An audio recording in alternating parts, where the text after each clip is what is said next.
네, 한 주간 잘 보내셨나요? 옆에 계신 분과 인사하도록 하겠습니다. 한 주간 잘 보냈니? 라고 인사하겠습니다. 한 주간 잘 보냈니? 많이 추웠지? 라고 인사하겠습니다. 많이 추웠지? 갑자기 날씨가 추워졌죠? 네. 자, 하나님의 말씀 같이 보도록 하겠습니다. 자, 큰 목소리로 한번 읽어보도록 하겠습니다. 다 같이 빌립보서 1장 3절, 4절, 5절 말씀 같이 읽어보도록 하겠습니다. 다 같이 시작! 내가 너희를 생각할 때마다 나의 하나님께 감사하며 간구할 때마다 너희 무리를 위하여 기쁨으로 항상 간구함은 너희가 첫날부터 이제까지 복음을 위한 일에 참여하고 있기 때문이라. 아멘. 하나님의 기쁨이라는 제목으로 하나님의 말씀을 나누도록 하겠습니다. 2011년 가을 뉴욕의 맨하탄이라는 곳에 살던 제프 렉스데일이라는 39살의 남자가 갑자기 이별을 하게 됩니다. 여자친구가 이별하게 되고 너무너무 외로워서 몸부림치다가 견디다 못해서 가족도 친구도 없었어요.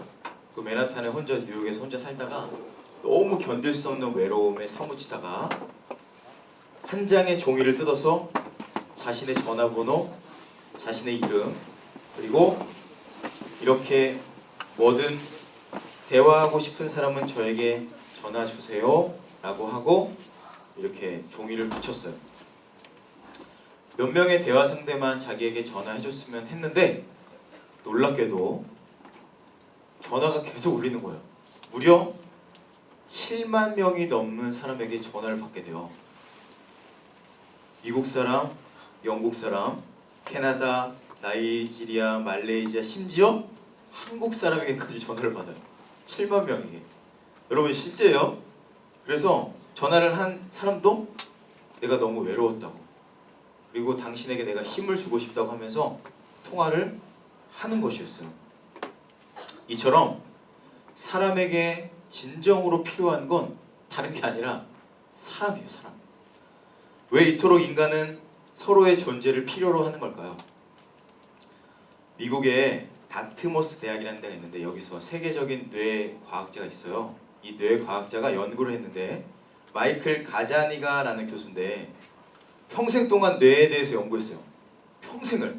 그리고 나서 내린 결론은 뭐였냐면 인간의 뇌는 도대체 무엇을 하기 위해서 설계가 되었을까라는 큰 질문을 던지거든요.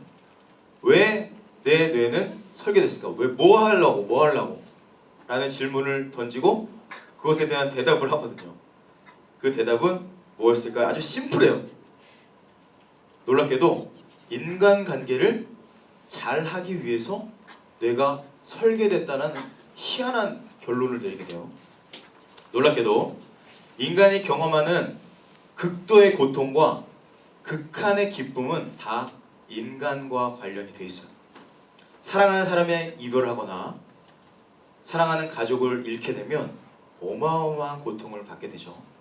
동시에 반면에 사랑이 시작되거나 오래간만에 누군가를 만났을 때, 그리고 누군가의 친청과 인정, 무조건적인 사랑을 받았을 때 어마어마한 기쁨을 누리게 된다고 합니다. 그래서 시대와 역사와 문화를 통틀어서 인간이 할 수 있는 최고의 성대한 의식은 뭐죠? 결혼이라고 하더라고요. 결혼. 그리고 제일 슬픈 의식은 뭐죠? 장례죠. 이처럼 누군가를 만나거나 누군가를 헤어지는 것은 엄청난 고통과 기쁨을 동시에 받게 되는 거라고 합니다. 왜 인간은 이토록 서로를 필요로 하는 것일까요? 창세기 1장 20절 읽어볼게요. 다 같이 시작! 하나님이 이르시되 우리의 형상을 따라 우리의 모양대로 우리가 사람을 만들고, 하나님께서 창세기에서 말씀하셨는데 우리라고 하죠. 우리는 누구죠? 성부, 성자, 성령 하나님이에요.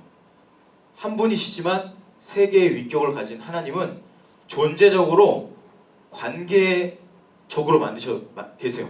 그러니까 그분이 사랑이시기 때문에 자 읽어볼게요. 또 요한일서 말씀 시작. 하나님이 우리를 사랑하시는 사랑을 우리가 알고 믿었노니 하나님은 무엇이라? 사랑이시라. 사랑 안에 거하는 자는 하나님 안에 거하고 하나님도 그의 안에 거하시느니라. 아멘. 하나님께서 사랑이시기 때문에 우리는 하나님께서 만드셨죠.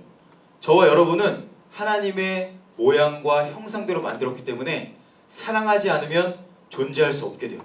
사랑할 때 기쁨을 누리고 사랑을 잃었을 때 극한의 고통과 아픔을 경험할 수 없게 우리가 창조가 됐기 때문에 어쩔 수 없이 사람이 필요해요. 옆에 있는 사람이 필요하고 그분과 함께 살아갈 때에 참된 삶, 정말로 우리에게 원하시는 삶을 살아낼 수 있어요. 그게 창조했던 우리의 원형이에요. 하나님께서 만드셨던 원형. 그런데 이제 질문이 생기죠. 그렇게 사랑으로 창조되고 사랑으로 살아가야 될 우리인데 문제가 있어요. 뭐냐면 왜 하나님과 교제를 하거나 사람들과 교제하는 게 왜 이렇게 어려울까요? 여러분 관계 맺는 거 쉬우세요? 어려우세요? 사람들과? 어렵죠. 왜 이렇게 어려울까요? 사랑하라고 만드셨으면서 왜 이렇게 힘들게 사람을 만드셨을까요? 우리 관계를. 심리학자 네이드 두발은 신체적인 고통과 사회적인 고통이 크게 다르지 않다는 것을 연구했는데요. 어떤 거냐면 이런 거예요. 극단적으로 설명해 볼게요. 손가락이 잘리는 고통, 손가락이 잘리는 고통과 애인이 떠날 때의 고통이 뇌에서 반응하는 것이 같다고 합니다. 그러니까 쉽게 말하면 손이 잘리는 것과 애인이 떠나가는 것은 뇌에서 똑같은 부위가 반응이 되고 그 고통의 비상 신호가 작동된대요. 그러니까 둘 다 생명의 위협을 느낄 만한 어마어마한 아픔으로 고통으로 작용되는 거예요. 예전에 다이스케 나카야마라는 분의 합성사진, 이분은 예술가인데 합성사진을 본 게 있는데 어떤 사진이었냐면 남자와 여자가 있었어요. 연인 관계처럼 보였어요. 그래서 눈과 눈을 마주치고 이렇게 보고 있었는데 사랑하는 눈으로 보고 있는데 남자의 손은 여자의 배에다가 칼을 찌르고 있는 사진이고, 물론 합성이에요 여러분. 그리고 여자는 여자의 손으로 남자의 목에 칼을 관통시키는 사진이었어요. 두 번째 사진이 뭐였냐면 엄마가 아기를 안고 있는 사진이었어요.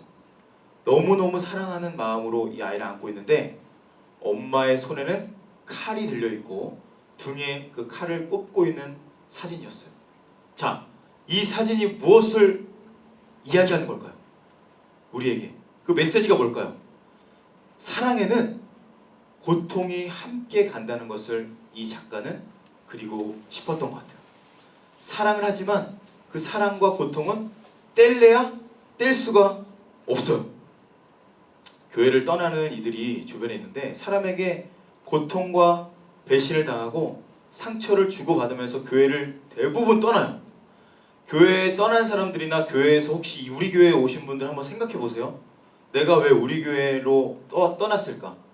물론 다른 이유도 있겠지만 대부분의 이제 조사했던 바에 의하면 한국교회 청년 2135명 대상으로 조사했는데 교회를 떠나는 이유를 뭡니까? 라고 물어봤을 때 무려 50%가 넘는 비율로 공동체 안에서 관계적인 문제로 교회를 떠난다 그래요. 더 물어봤어요. 도대체 교회에 어떤 관계적인 문제가 있습니까? 교회의 배타적인 분위기래요. 배타적인 분위기는 뭘까요? 남을 배척하는 거예요. 쟤는 인천 사람이 아니야. 죄송해요. 그냥 제 예를 드는 거예요. 쟤는 우리 학교 출신이 아니야. 그리고 쟤는 여기서 자란 애가 아니야. 그리고 쟤는 너무 잘생겼어. 예를 드는 거예요. 그렇게 배타적인 태도로 누군가 들어왔을 때 그 사람을 대화하고 바라보니까 그 친구들이 견디다 못해 교회를 떠난다는 거죠. 여러분은 어떠세요? 스스로에게 물어보세요. 내가 이 자리에 있지만 옆에 있는 누군가를 내가 신경 쓰고 있지 않나? 제가 날 보면 어떡하지? 제가 나의 모든 걸 알고 있는데? 혹은 옆에 있는 사람의 눈치를 보면서 앉아있다면 나는 그 관계에서 아직 자유롭지 못한 거예요. 기억해야 하는 것은 사단은 그것을 붙잡아요. 관계를 통해서 내가 누군가의 관계가 어렵게 만드는 걸 붙잡아요. 그래서 계속해서 생각나게 해요. 저 사람이 나를 알고 내가 쟤를 아는데 그거가 괜히 예배를 드리는 내가 찬양을 하려고 손을 들려고 하면 생각나요. 손을 못 들게. 기도를 하려고 하면 혹시 제가 날 볼까? 기도가 못 나오게 막죠. 말씀도 못 듣게 해요. 열심히 듣고 기도를 하고 수련회를 가고 뭘 하려고 하면 쟤 가는 거 아니야? 나 쟤 가면 못 가는데. 그 관계로 우리의 모든 영적인 것을 막아버리죠. 이유는 간단합니다. 하나님과 우리의 관계를 깨트리기 위해서요. 사람은 보이죠? 보이는 사람의 관계를 통해서 하나님과 관계를 막을 수 있거든요. 그 관계를 차단시키면 아주 깔끔하게 처단할 수 있어요. 하나님과 소통하지 못하게. 스스로에게 물어보세요. 나는 관계에 대해서 사람의 신경 쓰고 있나 지금? 예배하는데도 누구 신경 쓰고 있지 내가 지금? 약 40분의 시간이 지났는데 주님을 온전히 바라보지 못하고 누군가의 눈치를 보고 있다면 여러분은 아직도 여러분의 관계 가운데 막힌 것이 있는 거예요. 그리고 그것을 계속 사단은 건드려요. 빌립보서 1장 1절에 지난주에 어떤 말씀 드렸냐면 이거 제가 아까 말씀 안 드렸는데 이만큼 어마어마한 관계 가운데 문제가 있으면 뚫을 수 없다라는 말씀이에요. 이 말씀은 잠언 말씀에 마음이 상한 자들의 그래서 관계에 대한 중요성이 여기 있다는 말씀이고 지난주에 어떤 말씀 드렸냐면 빌립보 교회에 쓴 편지에서 바울이 그분이 어디에 존재하는지 말씀드렸어요.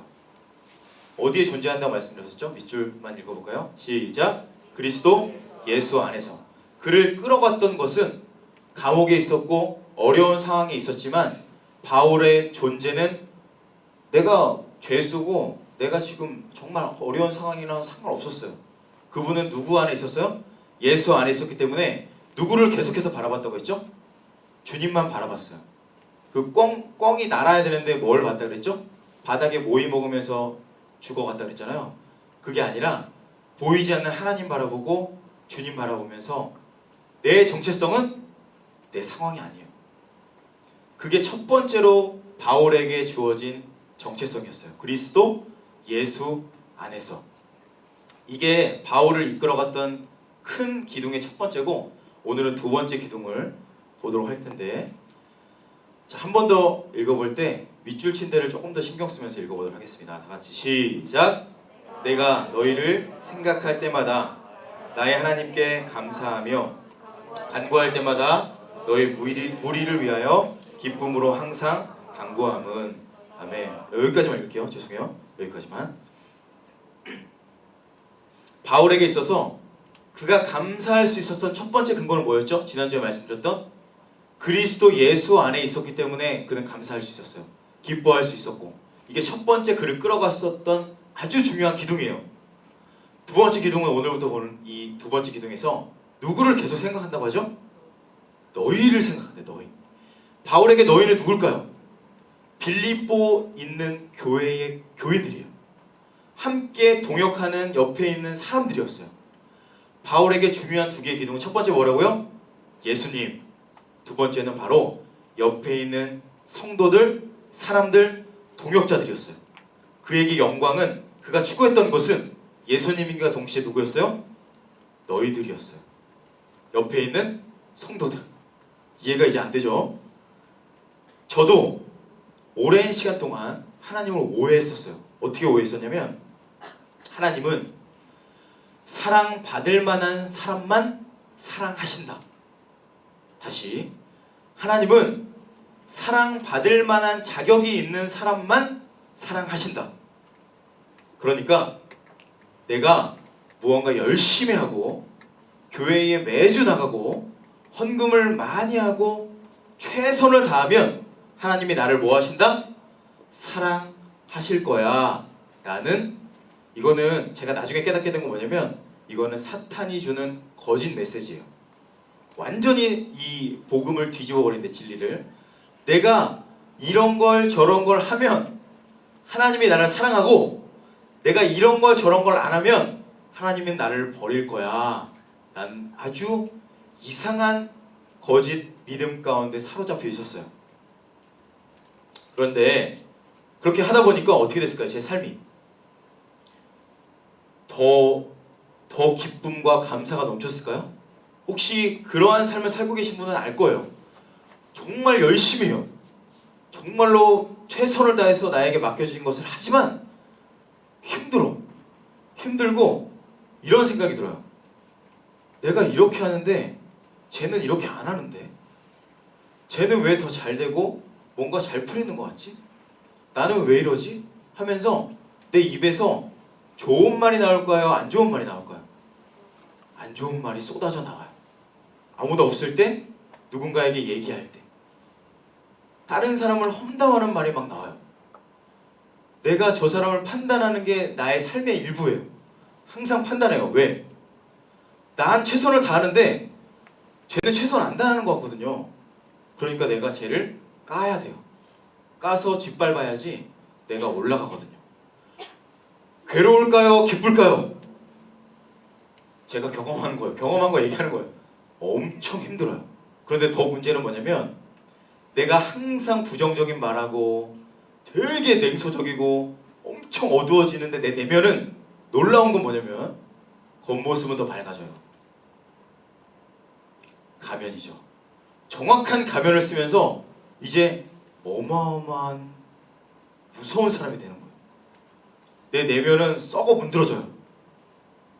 맨날 비판하고 맨날 욕하고 이러는데 사람들 앞에서는 어떻게 할까요?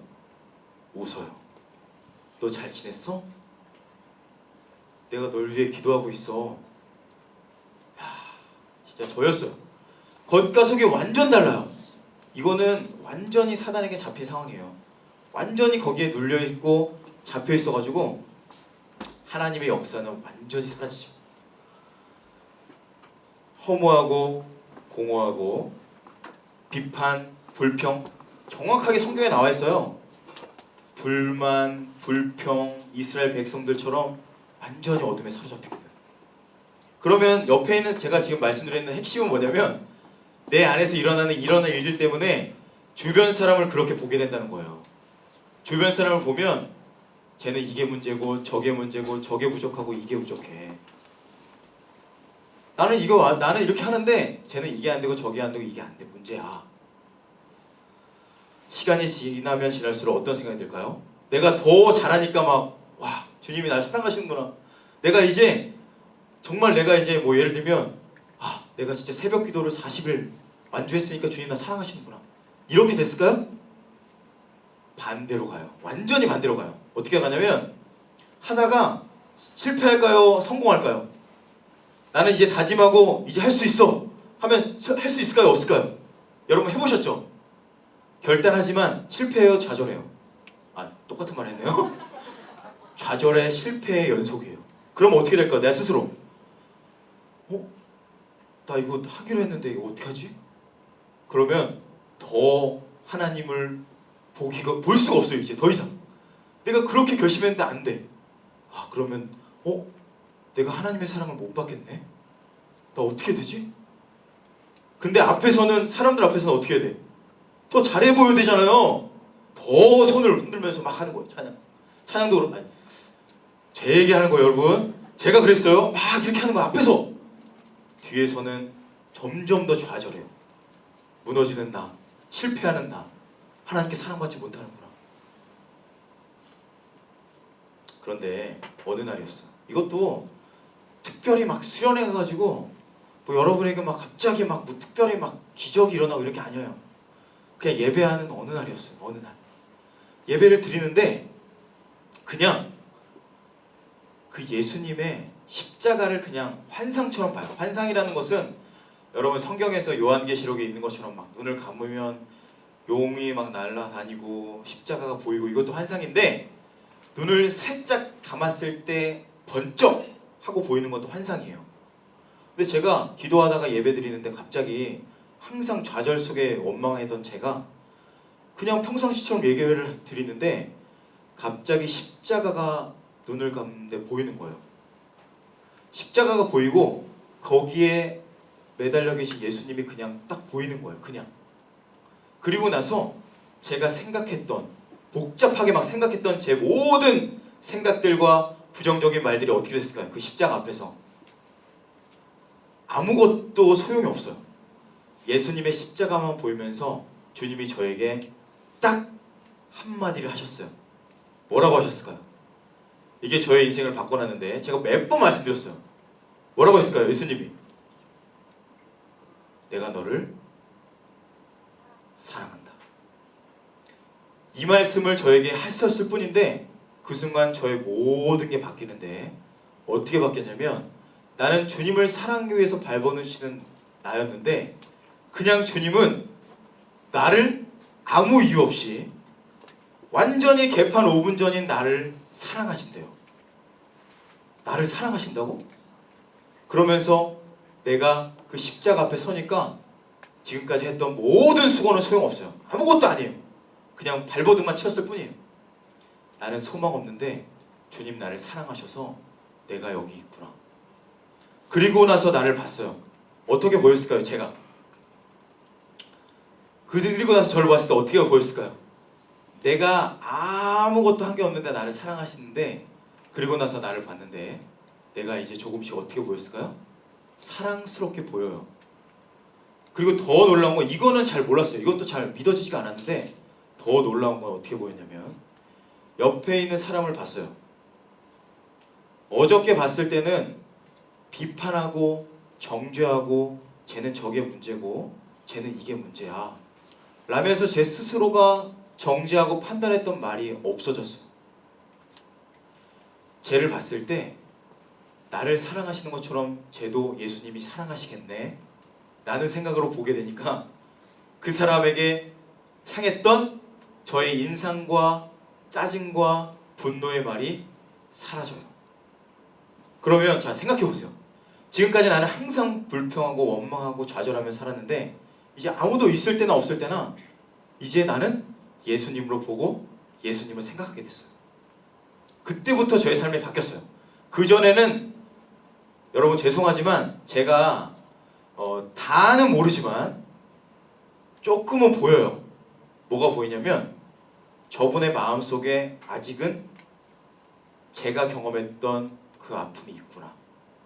근데 저는 그걸 아픔으로 보지 죄나 실수나 그것을 일부러 한다고 안 보거든요. 제가 그걸 경험하니까 이제는 보여요. 저분에게 어떠한 아픔이 있구나. 어떠한 어두움에 사로잡혀 있구나. 이 복음이 저에게 충만하게 되니까 진리가 제 안에 들어오니까 묶여있는 게 이제 빠지는 거야. 중독, 그리고 제가 항상 하던 그런 말들, 거짓 메시지, 사람을 상대할 때 생각했던 내 손자의 판단, 이런 게 하나씩 하나씩 물이 빠져요. 하나씩 하나씩. 물론 지금도 빠져나가는 중이에요. 완벽할 수 없으니까. 자, 빌립보서 1장 3절 다시 한번 볼게요. 여기까지만 읽어볼게요. 다 같이. 내가 너희를 생각합니다. 시작! 내가 너희를 생각할 때마다 나의 하나님께 감사하며 간구할 때마다 너희 무리를 위하여 기쁨으로 항상 간구하라. 바울에게 너희들은 어떤 존재였어요? 감사의 대상이 되는 거예요. 이제 그 전에는 옆에 있는 사람들을 어떻게 하면 내가 짓밟고 일어날 수 있을까? 내가 어떻게 하면 이 사람들을 이용해 먹을 수 있을까? 어떻게 하면 이 사람들에게 내 좋은 것만 빼낼 수 있을까라고 생각하는 이기적인 나였는데 바울처럼 하나님께 뭐 한다고요? 감사하게 돼요. 예수님이 내 안에 계시고 그분 안에 예수님이 계시는 게 보이니까. 두 번째로 어떻게 돼요? 너희를 위하여 기쁨으로 항상 간구하게 되는 거예요. 내 시선이 바뀌고 내 마음에 예수님이 오시니까 완전히 바뀌는 거예요. 요한복음 11장 12절 말씀 보도록 할게요. 자, 한번 읽어볼까요? 자, 읽어볼게요. 시작!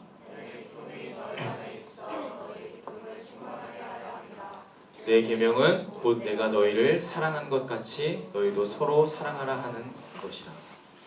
예수님의 기쁨은, 예수님이 이 땅에 오신 것은 우리가 물론 십자가에서 구원하시기 위함이지만 동시에 그분의 기쁨이 우리 가운데 거하게 하는 거고, 그 기쁨은 사랑 가운데서 풍성하게 된다는 것을 주님은 아셨어요. 그래서 내가 예수님으로 충만해지고 옆에 있는 이게 믿어지면 옆에 있는 사람이 예수님으로 충만하다는 것을 믿어지게 되는 거예요. 믿어지게 되면서 그 사람을 사랑할 수 없지만 사랑할 수 있게 되는 한 걸음이 떼어지는 거예요. 여기 말씀에 한번 볼까요? 여기 이 글은 이제 어떤 목사님이 썼던 관교 행복이라는 책에 있는 글인데요. 한번 제가 앞에 걸 읽으면 뒤에를 읽어주세요. 밑줄인데, 자, 연약함은 부족함은 허물은 좋은 것은 뛰어난 것은 인정해주고 라는 것으로 나아가게 되는 거예요. 저희가 일주일 내내 세상에서 이용당하고 누구한테 상처받고 욕먹고 살잖아요. 그런데 놀라운 것은 말씀에서는 정반대를 얘기하니까 이게 너무너무 받아들이기가 어려워요. 이렇게 우리를 창조하시고 나를 그렇게 하라고 만드셨는데, 연약함은 여러분 밖에서 연약한 모습 보이면 어떻게 되죠? 친구들한테? 에? 바로 놀림당하죠. 지나가다가 다리 걸려서 넘어져 보세요. 바로 욕먹어요. 그렇죠? 그리고 뭐 갑자기 트름 해보세요. 난리 나죠. 연약하면 도와주지 않고 완전히 까발리는 거예요. 부족함을 채우나요? 뭘 채워요? 채우기는 바로 끝나는 거예요. 친구 관계도. 허물도 덮어주나요? 허물이 어디 있나 찾아내죠. 아, 제 허물 어디 있지? 아, 제 연약함이지? 이용하죠. 좋은 것은 말해주나요? 좋은 거 말하면 작살나죠. 내가 잘난 척한다고. 그게 인간 세상이에요. 뛰어난 것을 인정해주나요? 숨기기 극복하고 그거 말하는 순간 바로 왕따 당하죠. 이런 세상에서 살다가 하나님께서 우리에게 원하시는 하나님의 나라의 가치를 여러분에게 선포하고 여러분이 그렇게 이제 해야 됩니다 하는 것이 너무너무 어려운 거예요. 네덜란드 출신의 기독교 영성가인 헨리 나우에는 이런 말을 했어요. 외로움을 느끼는 수많은 순간이면 우리는 생각한다. 이 경쟁적이고 힘겨운 세상의 한 모퉁이에 과연 우리 자신을 내려놓고 드러내고 무조건적으로 내어줄 수 있는 안전한 곳이 있을까 하고, 아마 그곳은 매우 작고 숨겨져 있을 것이다. 하지만 그러한 모퉁이가 존재하고 그곳을 찾기 원한다면 복잡한 인간관계들을 통과해서 주님을 만나야 한다. 저는 주님 때문에 여러분의 눈치를 볼 때도 있지만 주님 때문에 눈치를 안 보게 되는 거예요. 제가 담임 목사님 눈치를 볼까요? 안 볼까요? 지금 녹화가 되고 있죠? 담임 목사님 눈치 볼까요? 안 볼까요? 보긴 봐요. 저도 부목사예요. 부목사니까 담임 목사님의 눈치를 봐요. 하지만 눈치 안 봐요. 진짜입니다. 제가 담임 목사님 안 계실 때 진짜로 목사님 눈치 안 봐요. 여기만 갑자기 일어나셔가지고 깨신 분이 이것만 듣고 고자질하면 곤란할 텐데 눈치 안 봐요. 저는 저에게 맡겨주신 여러분을 그냥 하나님이 저에게 맡겨주신 영혼이라 믿고 섬기는 거예요. 목사님 눈치 보고 얘는 어떻게 하고 쟤는 어떻게 하고 지금 여기서는 안 보이니까 어떻게 하고 뒤에서는 이렇게 하고 저렇게 하고, 절대 그렇게 안 해요. 눈치는 보지만 눈치 안 봐요. 그러니까 겉과 속이 다르지 않아요. 제가 완벽하게 진실하다고 말씀 못 드려요. 하지만 진실하기 위해 노력해요. 겉과 속이 동일하기 위해 노력한다고요. 여러분을 만날 때나 제가 1대1로 만나거나 혼자 있을 때나 담임 목사님 만날 때 일치가 되려고 노력해요. 저는 완벽하지 않잖아요. 하지만 노력해요. 그렇기 때문에 저는 바래요. 뭘 바라냐면 우리 가정이 아직 결혼하지 않았지만 이제 결혼을 하게 되면 내 와이프와 사랑하는 내 아이 낳겠죠? 이 아이를 만날 때 와이프 앞에서 이렇게 연기하고 아기 앞에서 연기하고 교회 와서 연기하지 않기를 바래요. 어디서나 뭘 하든지 간에 항상 나에게 주신 그 은혜에 힘입어서 다 대하기 바래요. 그 공동체에 내가 속해 있다. 우리 아빠가 나를 그렇게 대해주네. 우리 엄마가 나를 아무 이유 없이 나를 사랑해주고 덮어주고 이해해주네. 그럼 내가 아이라면 어떨까요? 내가 아이라면 너무 행복할 것 같아요. 내 아이가 실수하더라도 기다려주고 덮어주는 것은 어떻게 할 수 있을까요? 내가 훌륭했을까요? 내가 막 연습 많이 해서 했을까요? 절대 아니죠. 바로 이 원리예요. 예수님이 나의 연약함을 덮어주셨죠. 나의 부족함을 채워주셨죠. 나의 허물을 덮어주시고 인정해 주잖아요. 그걸 내가 받으니까 옆에서 누가 실수하고 넘어지고 좌절하고 막 나에게 막 정말로 심한 실수를 하더라도 조금은 마음이 흔들릴 수 있죠. 저도 목회하면서 여러분에게 받고 싶지 않지만 누군가 실수할 수 있잖아요. 누군가의 잘못된 말이 저에게 흘려 들어올 수도 있고, 그리고 누군가의 잘못이 저에게 튈 수도 있잖아요. 그러면 바로 잡아다 놓고 쪼이트 까고 죽을래 하면서 막 때릴 수 있죠. 근데 거기가 교회인가요? 하나님의 나라인가요? 그런 데서 살고 싶으세요, 여러분? 교회 떠나고 싶죠. 똑같아요. 내가 있는 그곳이 하나님의 나라가 되려면 내가 먼저 하나님의 사랑을 받아야 되고, 나를 덮어주시고 인정해주시고 기다려주시는 주님의 은혜 안에 거해야 되고, 이거 동시에 되는 거예요. 이것만 되면 안 돼요. 말씀 한번 드려볼게요. 마이크 메이슨이라는 어떤 분이 내 영혼의 샴페인이라는 책을 썼거든요. 내 영혼의 샴페인. 이 책에 보면은 이런 얘기가 나와요. 리 조이스에 대한 설명이 나와요. 리 조이스는 기쁨이거든요. 근데 앞에 있는 리라는 접두어는 뭐죠? 의미가 다시 혹은 반복이라는 말이거든요. 그러면서 이렇게 얘기해요. 기쁨이라는 단어 안에 다시 반복이 들어있는 것처럼 어두운 세상 가운데 살아갈 때 기쁨을 내가 반복적으로 들어야 된다는 거예요. 계속해서 그냥 한 번 듣고 마는 게 아니라 내가 그 기쁨 안에 거하는 것, 그 사랑 안에 거하는 것이 계속해서 그 메시지를 들어야 되는 거예요. 삶의 현장에서 언제까지 들어야 될까요? 언제까지? 물론 주님 만날 때까지 들어야 되는데, 내가 이분이 이제 설명에 이렇게 설명해요. 반주 부탁드려요. 기쁨을 호흡이라고 얘기하면서 이렇게 얘기해요. 제가 기쁨을 받으면 호흡을 이렇게 쓰죠. 하면서 호흡을 받아 하면서 기쁨을 받았죠. 그러면 이 기쁨을 어떻게 하는 게 기쁨을 충만하게 하는 걸까요? 그렇죠. 이게 정답이에요. 내가 기쁨을 받았으면 계속 받아들이면 난 죽어요. 배 터져서 영적 비만이에요. 이게 계속 기쁨만 받아들이면서 내뱉지 않으면 죽는 거예요. 그런데 이분이 어떻게 설명하냐면, 반복해서 받되 이것을 내뱉어야 된다. 기쁨을 내뱉는다. 그러면서 호흡이다 하면서 이렇게 얘기해요. 기쁨은 호흡과 같다. 들이쉬는 것만으로는 부족하다. 내쉬기도 해야 한다. 한마디로 기뻐해야 한다. 당신의 기쁨을 퍼뜨리라. 누군가를 안아주라. 춤추라. 힘이 되는 말을 해주라. 편지나 책을 써라. 행복에 대한 생각만 하지 말고 행복하게 살아라. 기쁨은 몸으로 표현되고 실현되고 생활화되기를 갈망하고 있다. 여러분 안에 기쁨이 있는데 그 기쁨을 그냥 지니고 있으면 배 터져요.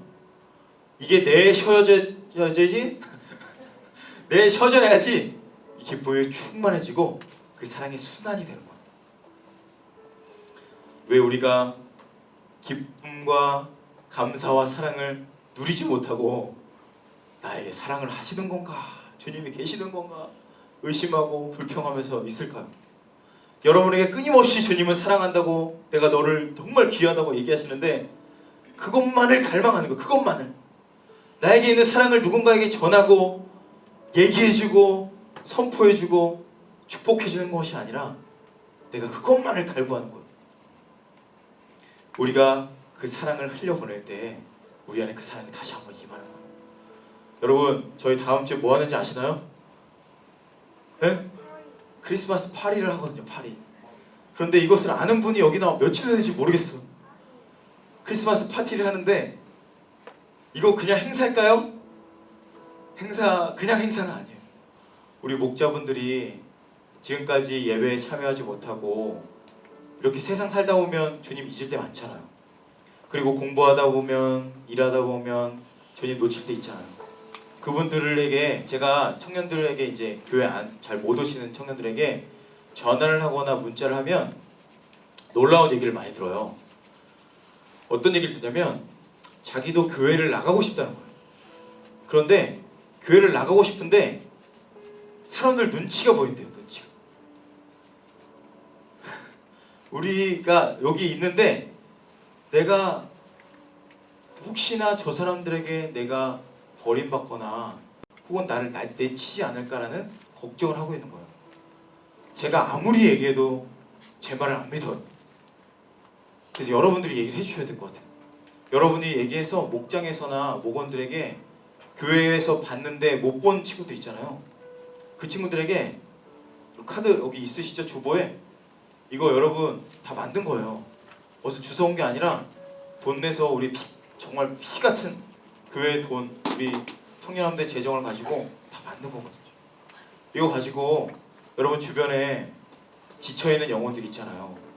힘들어하는 지체들 있잖아. 여러분도 힘드시지만 여러분보다 더 힘든 분들 있잖아. 그분에게 가셔서 특별한 말 하지 마시고 내게 전하면서 오다가 주웠다고, 근데 너 왔으면 좋겠다고, 자매님들 표현 잘하시니까 같이 좀 갔으면 좋겠다고, 맛있는 음식도 준비하고, 음식도 피자 치킨이 아니에요. 여러분 조금 우리가 정성을 들여서 뭔가를 만들려고 해요. 4층에서 식당에서 직접 만들어서 5층에 가서 오시는 분들에게 한 분 한 분에게 정말 정성을 다해서 이름표도 달고 테이블도 깔고, 그래서 그분에게 뭘 저희가 전하고 싶을까요? 딱 하나예요. 메시지는 뭘까요? 우리 교회 와라? 절대 아니에요. 우리 교회 안 와도 돼요. 예수님이 너를 이만큼 사랑하신다. 이거 하나예요. 여러분 주변에 주님의 사랑이 필요한 분들이 있을 거예요. 물론 여러분이 필요할 수도 있어요. 하지만 여러분에게 있는 그 사랑, 여러분에게 있는 이거 빨간색 카드가 있다면 좀 부담을 가지시고 꼭 누군가에게 이걸 전해주시면서 우리 예배에 같이 갈래? 특별히 목장에서 지금까지 오지 못한 영혼들을 초대하면서 내 영혼의 샴페인의 그 글처럼 이 들이 차 있는 우리의 기쁨을 좀 흘려보내고 그 기쁨을 누리는 시간이 되면 좋겠습니다. 자, 한번 이거 마지막에 이거 한번 읽어보고 마실게요. 자, 이거는 조금 잘 기억해 주세요. 자, 연약함은 부족함은 허물은 좋은 것은 뛰어난 것은 인정해주고. 이 나라가 물론 죽으면 가는 천국에도 있을 거지만 여러분이 있는 그곳에 가정이 될 수도 있고 찬양팀, 예배, 찬양팀, 실황팀, 목장, 어디가 될 수 있겠죠? 어디든지 이러한 하나님의 원리, 하나님 나라의 원리를 실현해서 정말 기쁨과 사랑이 넘치는 저와 여러분들 되기를 예수님의 이름으로 축원합니다. 잠시 기도하겠습니다. 하나님, 우리 사랑하는 청년들 세상에서 지치고 세상에서 치이고 세상의 수많은 일들과 과업과 주어진 상황 가운데, 조건 가운데 마음이 너무나 낙심이 되고 절망이 되고 포기하고 싶을 때 있었지만 그럼에도 불구하고 이렇게 추위를 뚫고 이 자리에 주님께서 보내주신 것처럼 주님 이 시간 하나님께서 얼마나 우리 청년들을 사랑하시는지 이 시간 예배를 통해서 마음 깊이 경험하게 하여 주시고 내 안에 가득 차 있는 당신의 사랑과 기쁨을 흘려보낼 수 있는 우리 청년들 될 수 있도록 축복하여 주옵소서. 주님만을 기대합니다. 주님만 바라봅니다. 이 시간 역사해 주시고 예배하는 가운데 기도하는 가운데 하나님의 은혜가 우리 가운데 부어지는 시간 될 수 있도록 기름 부어 주옵소서. 예수님의 이름으로 기도드리옵나이다. 아멘.